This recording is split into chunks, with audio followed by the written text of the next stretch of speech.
Okay, so this is the post one for day one of the Heart Shaped Booty Month. I realize it's actually not going to post until February 2nd, but I try my best to try to go ahead and coincide the actual days of the post with the calendar days of the month. Single mom, full-time job, ADHD, you know what, I try my best. So we're going to try to make the most of this month. We have 28 days, of which we're going to do about 20 to 25 days of work. And then even with 25 days of work, we're going to have a few days of buffer, okay, for whatever happens to derail us. So I think I've used up all my 9 lives already, but anyway, we have to spend this post doing some foundational overview and talking about how you could, excuse me, incorporate and participate in the month, and kind of basically go over the rules of engagement. Since I cannot personally see you or train you or work with you, I need to make sure that we have some discretionary values and rules to follow. So overview, we're going to have 3 levels of the intensity or the exercises. Same exercise, but 3 levels in which we'll approach it. And we're also going to have 3 ways in which to do them or incorporate them, okay? We have 5 different moves that we're going to incorporate. We have recovery or stretch movements we're going to incorporate. It will all be between 4 to 12 minutes for the work, depending on how you're approaching it. And then it will be 5 minutes to however long you want to spend on the stretching and recovering, but I will give you some of the stretches. So foundationally, your glutes are so important as far as your center of your gravity. It's the biggest muscle, it's the strongest muscle, or should be the strongest muscle. It's also very common to have them weak and imbalanced. So we'll spend the first couple of days here working on the mind-body connection with the glutes. So understanding what it feels like to fire the glutes and when the glutes are working properly, and identify and figure out if we have weaker glutes or an imbalanced glute, okay?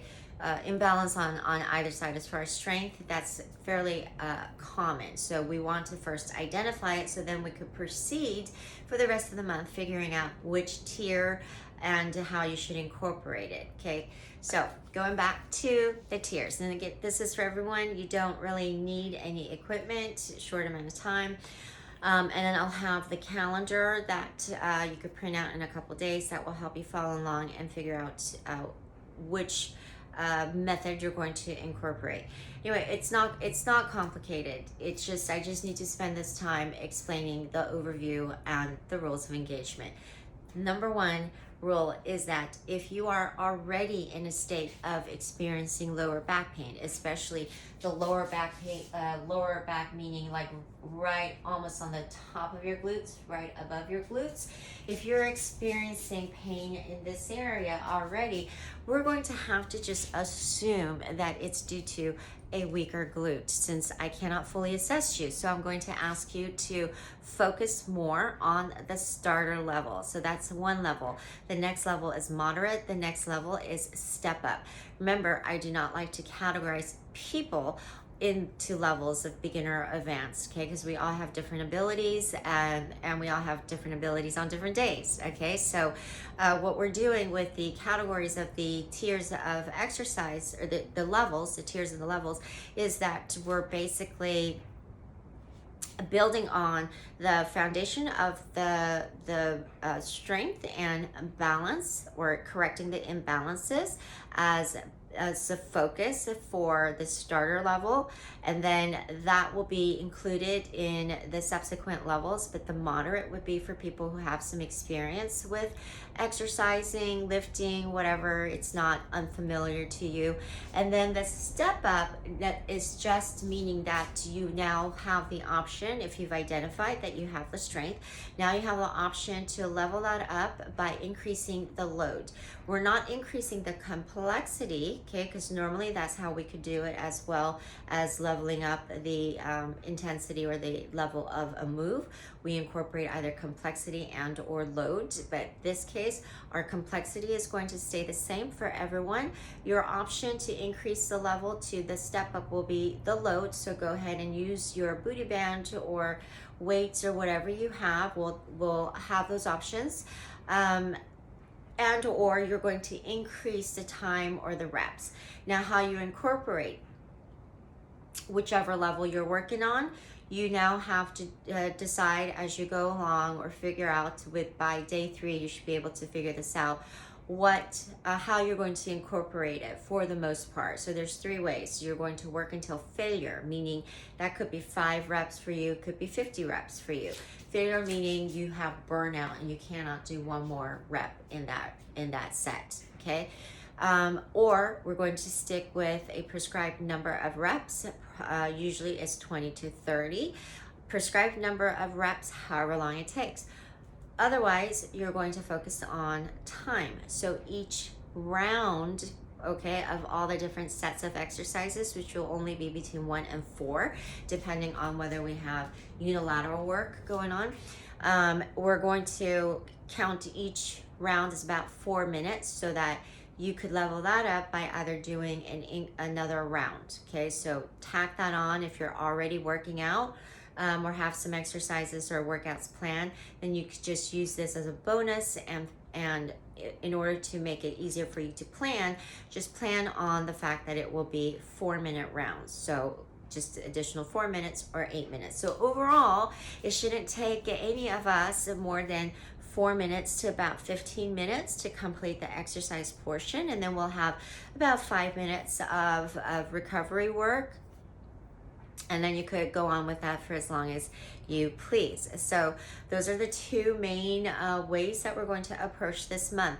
So if you are experiencing lower back pain, then you're still going to gain the tremendous boost of strength and correcting the imbalance.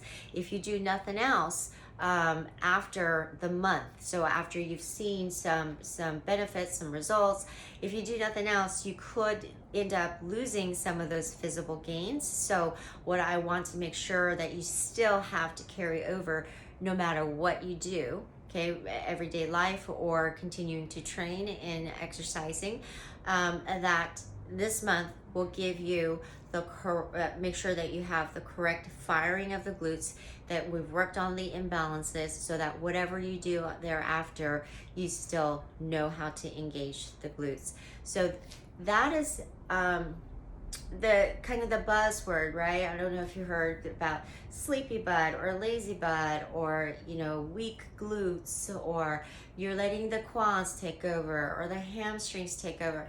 Okay, it's not so much that we have to worry about whether it's the quads working or the hamstring working, as far as those are all muscle groups that we should work. Okay, the problem is when people aren't letting the glutes, or the glutes are not doing the job that it should, and then above and below the body starts to compensate, okay, saying, since the glutes are not kicking in, now I have to do the job, and then that's where you get the tweaks. Okay, so above meaning the lower back in this case, and below meaning the knees in this case. So that would be another tremendous boost that you gain. If you do the month, then you'll have a lot of corrective benefits for issues you may have or don't even know you have with the knees and the lower back.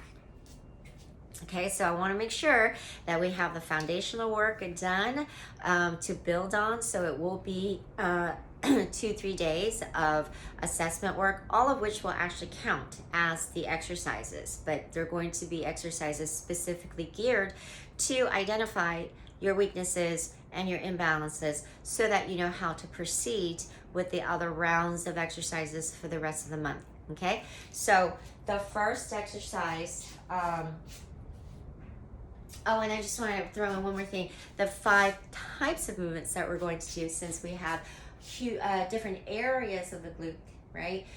The 5 types of movement, so that we make sure we work it in all angles and all ways. We're going to have, of course, the full extension movements, which is what I'm going to show you or talk about today. That will be our activity for today. And then you have your either pulsing moves, which means we're staying under that tension or load the entire time. Isometric holds, we're just going to be holding for at the peak of the contraction for 5 to 10 seconds at a time. And then we have multi-plane, meaning we're going to have different angles that we work. And then we're going to have, what was the fifth one? The 5 times moves. Oh, of course, the unilateral work, okay, because that's where we will definitely be identifying and then fixing our imbalances. Okay, so those are the 5 types of moves, so that it's not going to be complex in the sense of I can't do this for special equipment, or I can't assume it's since it's for everybody. We're going to hit all the basic movements and variations, and we will have about at the minimum, like I said, a toning effect, which I do have to mention that the toning effect or the visible, okay, everybody's going to get at the minimum the strength and the correction of the imbalance. How visible it will be for you will kind of depend on how much fat you carry, okay, because we're not doing a fat loss program here. Hopefully you have something else going on if you need that, but this will be for the toning of the muscles. Now, if you want to build your glutes out, meaning you need to add muscle mass, you're going to have to add a lot more load. But if you're not ready to add a lot of load and you're okay with whatever weights you already have right now or booty band, and that's the next level for you, then yes, that's how whatever is a load for you, that's where you're going to start, so you could still see the muscle mass. The lifting is going to be the most prominent because of the work with that hamstring gluteus right here, where we're going to lift that booty up by toning on that. So the toning, whether it's visible or whether by touch, you know, it will come. So anyhow, let's do the very first exercise, because now this post is getting ridiculously long. The very first exercise is simply to engage and feel what it means to be in full extension, which simply means that your glutes are fired and contracted, okay, to the point where you feel cramped. Oh, you know what, I have to say, that's another reason why we start out with some of the assessment exercises, because the worst thing we could do is work our glutes all of a sudden to the point where we're so sore that we can't come back the next day, okay? So we're going to build up the intensity for that, but do not be afraid of being sore or being uncomfortable or feeling some discomfort, feeling like it's going to, it's cramping up on you. That means you're doing it right.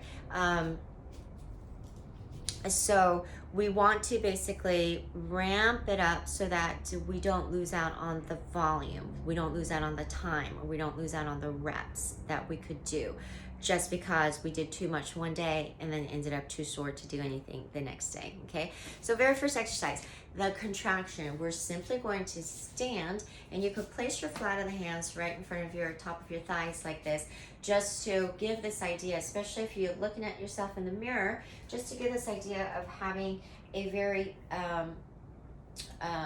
parallel line with your thighs, your fingers pointed straight to the floor. And we're going to squeeze our cheeks so hard, okay? So I don't know if you can see that. So it's from neutral to here. And if you look at yourself in the mirror, you should definitely be able to see the difference, okay? You'll squeeze your glutes so hard that you're all the way from above your kneecaps to your all the way up your quads to your hip flexors. You should feel that engagement as well, and this will act to actually also set your pelvis, okay, straight. So when you do that, you know, depending on, you should be able to actually feel very that it's very engaged. You should also be able to just feel it standing up. Now look what happens if you go to even further, okay? So that means that you're actually ending up pushing your pelvis forward a little bit, but not because you're pushing it out with your stomach or by rocking your shoulders back, okay? Your head to toe here, or yeah, basically head to your butt here is in a straight line, and you're just squeezing. So this is not the way that we would normally stand, right? When we stand, we need to let a little blood flow go through, so you have probably more of a little micro hip hinge, which I've talked about. So the contraction, the full extension, this is what full extension is, okay? If you go beyond, okay, you can only go beyond a little bit more, but you'll feel even a bigger squeeze, okay? So that is the level of engagement and contraction I want you to understand is what we're going for our ab, or for our glute moves. I say ab because that's another bonus. We are going to basically consider every glute exercise as an ab exercise as well. More to follow on that as we go along.